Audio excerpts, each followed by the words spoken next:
depuis que je suis retourné, donc depuis l'âge de 56 ans à peu près, 57 ans au fond, je ne considère pas que c'est une routine.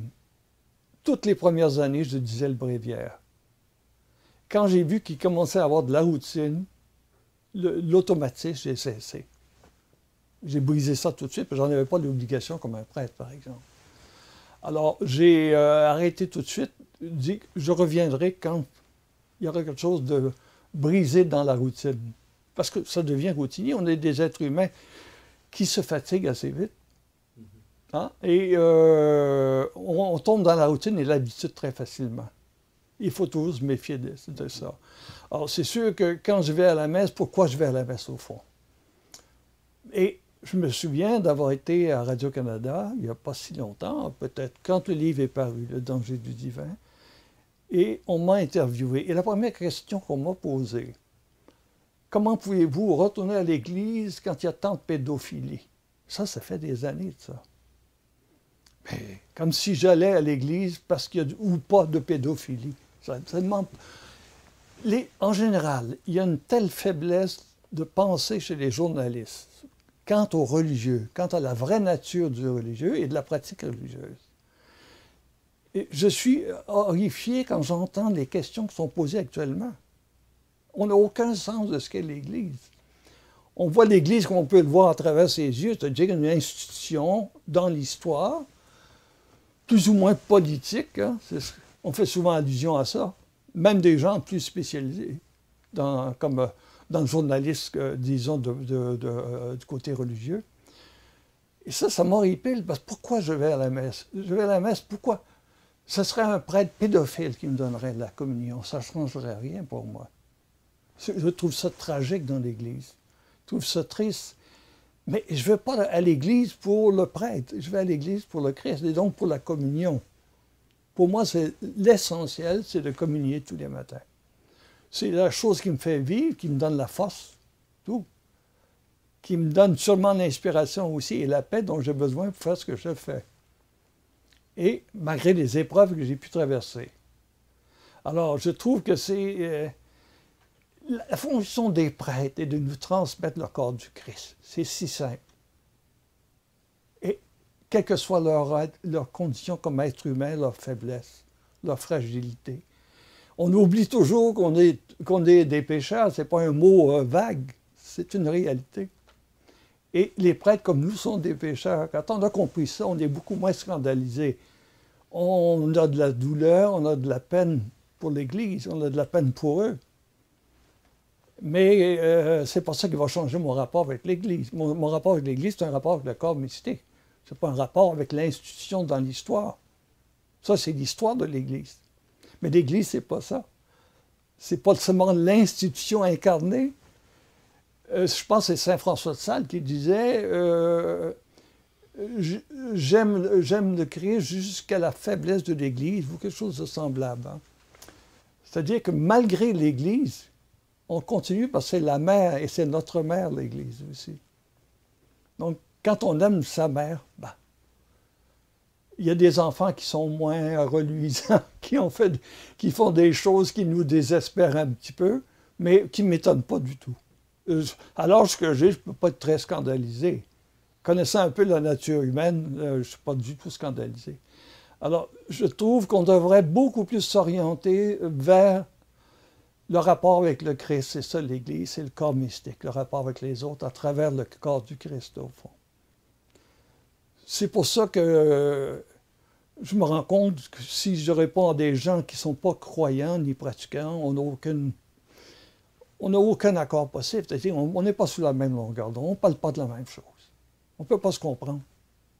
On ne peut pas comprendre quelqu'un qui a la foi si on est en dehors de l'Église, on ne l'a jamais connu. C'est impossible. On va comprendre des êtres humains, une institution.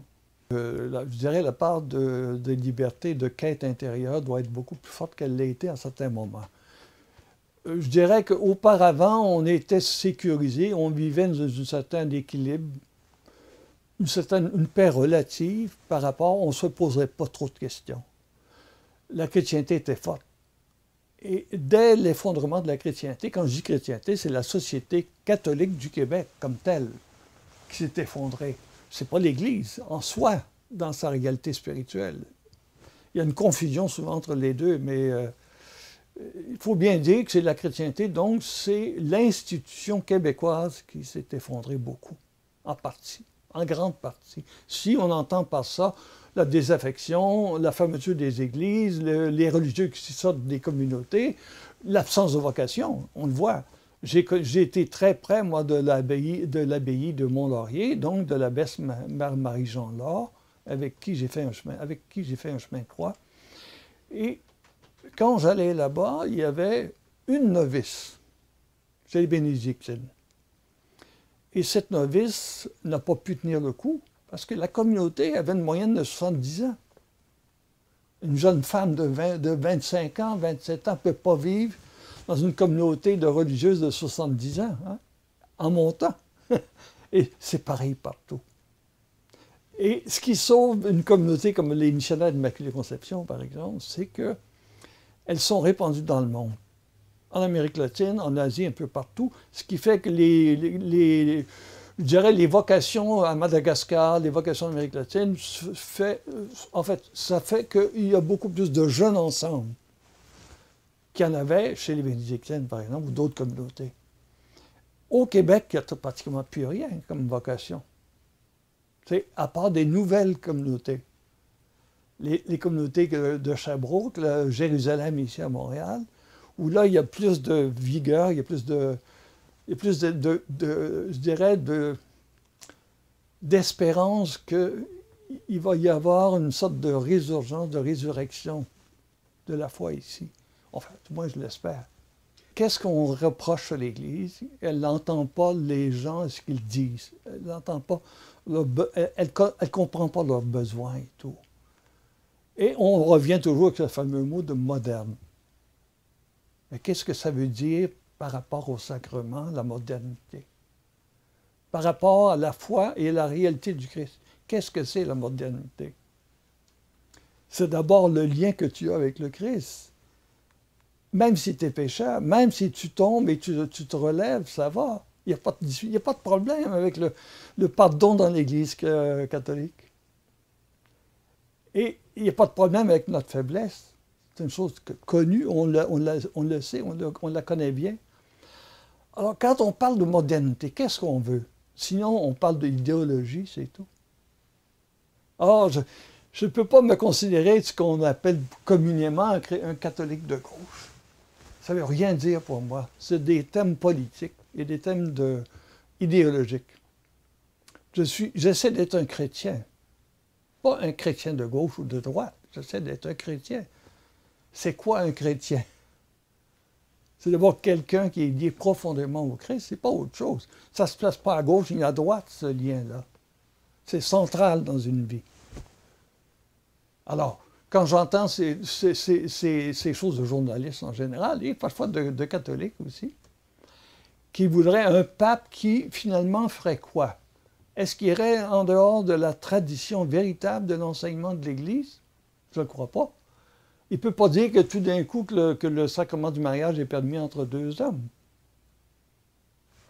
Il ne peut pas. Un nouveau pape ne changera rien à ça. Ça ne veut pas dire que dans une société comme la nôtre, que deux hommes ne peuvent pas se marier civilement. Ils peuvent. Bon, ça ne nous regarde pas, c'est leur problème. Mais sur le plan du sacrement comme tel, c'est inimaginable. Hein? Donc, est-ce que ce serait être moderne, faire une concession sur le plan du sacrement du mariage, par exemple? Bon, c'est un exemple facile, c'est un exemple qui... Ensuite, la question de l'ordination des femmes, ça, c'est une question trop complexe pour mes capacités. La question que je me posais, pourquoi donc l'Église s'est effondrée si rapidement? La chrétienté ici, c'est qu'elle avait sans doute des racines qui étaient des racines culturelles, institutionnelles, culturelles, mais pas spirituelles. C'est ce que je suis obligé d'admettre. Les racines spirituelles du christianisme québécois n'étaient pas assez profondes. Ça, c'est ma conviction, puisque ça s'est effondré comme un château de cartes. En quelques années, c'est incroyable. J'étais là, je l'ai vu. qui va ramener à l'Église? Moi, personnellement, je dirais qu'il y a seulement l'Esprit Saint. J'en suis là. Je ne crois pas beaucoup aux actions extérieures actuellement. Pas dans une société multiculturelle comme la nôtre, complexe. Parce que tout est complexe. On parle de l'avortement, par exemple. Ben oui, mais l'avortement, est-ce qu'on peut l'interdire dans une société multiculturelle comme la nôtre? C'est très difficile. Parce que là, c'est un problème philosophique aussi. Et ça n'a de sens que pour un catholique, pour un chrétien, l'avortement, au fond. Être contre. Mais le chrétien actuel n'est plus assez... Les chrétiens ne sont pas assez nombreux pour l'interdire à une société multiculturelle. Vous voyez, ça, c'est complexe. Ça relève de la conscience de chacun. Qu'il soit catholique ou non, ça relève de sa conscience. Tout est de plus en plus complexe. Mais on est encore chanceux, on n'est pas encore persécuté comme dans d'autres pays. Je ne sais pas si ça viendra un jour, je ne serai peut-être pas là à l'âge que j'ai, mais c'est complexe parce qu'on le voit, les persécutions en Égypte des chrétiens. Tant qu'on ne retourne pas à la vraie source, pour moi en tout cas, la vraie source qui est le rapport profond d'amour avec le Christ, je ne vois pas comment on peut retourner vraiment à l'Église et à quoi que ce soit. Comment on peut s'en sortir. Aimer le Christ, ce n'est pas seulement pratiquer, c'est vraiment être en lien profond avec un être qui est le Christ. Quels sont les deux plus grands commandements? Ben, aime Dieu et aime ton prochain comme toi-même. Ça n'a pas changé. Aimer son prochain comme soi-même, ça peut paraître simple, mais c'est pas si facile. On s'aime beaucoup. Combien de gens ne s'aiment pas? On pense que les gens s'aiment, mais les gens ne s'aiment pas forcément. C'est pour ça que arriver à s'aimer soi-même, c'est déjà tout un cheminement. Moi, je m'en suis rendu compte, c'est plusieurs êtres autour de moi. Arriver à s'aimer soi-même, c'est très difficile. Tout dépend de l'éducation, tout dépend des influences qu'on a eues, tout dépend des actes qu'on a commis. Hein? Alors, ce n'est pas si facile de s'aimer soi-même. Alors, aimer son prochain comme soi-même, c'est déjà tout un travail. C'est toute une recherche et tout un travail. Et y arriver comme certains saints y sont arrivés, bon, ben, c'est ça. C'était des saints. On est loin de ça. On a un devoir de rester lié au Christ, oui, et d'essayer de correspondre de plus en plus à ce que lui attend de nous. On devrait prier d'ailleurs seulement dans une direction. Comme le Christ le dit, Dieu sait tout de nous. On n'a pas besoin de faire des palabres, on n'a pas besoin de faire des discours. Dieu sait tout de nous, il sait tout ce dont on a besoin. Le difficile, je m'étais rendu compte, moi, il y a plusieurs années, le difficile du Notre Père, c'est que ta volonté soit faite. Quand j'y pensais, je me demandais si je pouvais dire ça. Tellement, s'il me prend au mot. Hein? S'il prend ça, s'il me prend au mot puis qu'il applique sa volonté, qu'est-ce qui va rester de ce que je suis? Alors, c'est pas simple de dire déjà que ta volonté soit faite, c'est une exigence. Et quand on retrouve, ce que je dirais, le rapport avec le Christ d'une façon beaucoup plus détendue et simple, on n'y pense plus à ça. Il fera ce qu'il veut. Et on ne pense plus aux conséquences sur sa vie à soi. Ça va aller de soi. Ça va se faire naturellement. C'est naturel et c'est spontané. Et on le fait sans s'en rendre compte souvent. Mais que ta volonté soit faite, je pense qu'on devrait prier pour soi et pour les autres, seulement dans ce sens-là, que ta volonté soit faite. Pour moi, mais pour les miens, pour mes enfants, pour ceux qui m'entourent, que ta volonté soit faite. Parce que c'est lui qui sait comment faire, comment agir avec eux. C'est pas moi. Qu'est-ce que je peux dire? Qu'est-ce que je peux demander pour eux? Sinon, le rapport de vie avec lui. Un rapport de vie avec lui. Mais c'est lui qui sait comment s'y prendre, c'est pas moi. C'est lui qui les connaît. Il les connaît beaucoup mieux que moi. Mais des fois, on reçoit des coups durs. Mm-hmm. C'est difficile d'affronter la vie, oui. Parfois. Oh. Et de toujours croire et de souhaiter la volonté de Dieu. Oui, mais j'ai traversé quand même des épreuves, qui ne sont pas toujours les premières, mais j'ai traversé quand même dans ma vie 2 suicides. Mon frère et mon fils, donc c'est déjà beaucoup. Et ça n'a pas d'impact sur ma foi du tout, personnellement. Parce que, comme je vous expliquais, j'étais retourné à l'Église, donc j'étais dans un autre rapport avec le religieux, et j'étais plus dans un rapport d'habitude et de confort. Et donc, ça n'a pas eu d'impact sur ce plan-là. Au contraire, je sais maintenant que je suis un des rares qui peut vraiment l'aider. Vous savez que, je ne sais plus si c'est Marthe Robin, je pense, qui disait « Tout suicide est racheté » à cause de la souffrance qu'il a vécue avant sa mort. Et c'est elle qui dit ça, c'est la bienheureuse Marthe Robin. Alors, j'ai confiance. J'ai confiance. J'ai l'espérance lumineuse de ce côté-là et la foi, et donc j'ai confiance. Elle vivait dans l'absolu. Toute sa vie, c'est un lien de souffrance et tout avec le Christ. C'est inconcevable sur le plan humain. Ah, on ne peut pas. On ne peut pas imaginer ça sur un plan humain. Ça ne s'explique pas sans le rapport d'amour qu'avec le Christ et sans la grâce et la grâce que l'Esprit lui donnait. Ça ne peut pas s'expliquer autrement. C'est une vie impossible. Qu'elle n'ait pas mangé pendant 50 ans, je ne sais plus combien, qu'elle soit morte de la façon qu'elle est morte. C'est un des êtres que j'admire le plus.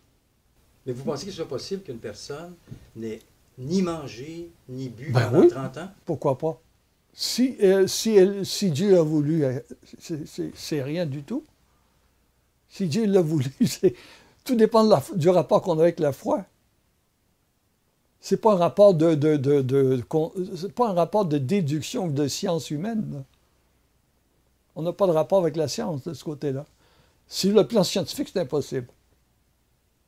Hein? Sur le plan strictement de la vie, c'est impossible. Alors, si elle le fait, c'est que Dieu a voulu que ce soit ainsi. Vous voyez, je suis très enfant dans ces questions-là. Je ne me pose pas trop de questions intellectuelles parce qu'il n'y a pas de réponse à ça. Sinon que Dieu a voulu que ce soit ainsi, c'est tout. Donc, j'accepte ça avec simplicité. Et émerveillement, bien sûr. C'est extraordinaire, mais c'est comme ça. Ça ne nous est pas demandé à chacun de nous. Il y a quelques autres phénomènes comme ça aussi. Oui, mais ça m'a jamais... Vous savez, un poète ne peut pas s'étonner du merveilleux. Je serais plus beaucoup poète si je m'étonnais du merveilleux. Je passe ma vie là-dedans. Hein? C'est ça, l'écriture poétique. Alors, j'ai un rapport assez simple avec le merveilleux. Il y en a qui diraient simpliste, mais ça, c'est autre chose. Je suis tenté, en terminant, de vous demander de nous lire un de vos poèmes. Oui. Il me semble que si vous le lisez, on va mieux comprendre encore. Je vais lire le dernier poème de mon dernier livre.